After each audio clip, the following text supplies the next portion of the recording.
అబ్బా, ఏమ్రా నొప్పిగుందా? లేదు లేదు లేరా. సరే వెళ్ళండి. రమ్య, చూసావుగా ఫర్దీన్కి ఎంత ఇష్టమో. హా, మన లవ్ మ్యాటర్ చెప్పేద్దామా వాడికి? ఇప్పుడే వద్దు తరుణ్, ఇంకొన్ని రోజులు పోనీ. వాడికి చెల్లంటూ ఎవరు లేరు రమ్య. రక్షాబంధన్ రోజు ప్రతి చెల్లి అన్నకి రాఖీ కడుతూ ఉంటే వీడు అది చూసి దేవుడితో కోపడుతూ బాధపడుతూ ఉంటాడు.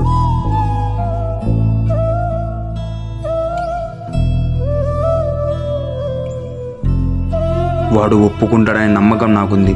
చెప్పేద్దాం రమ్య. ఒక 2 days తర్వాత చెప్తాం. సరే.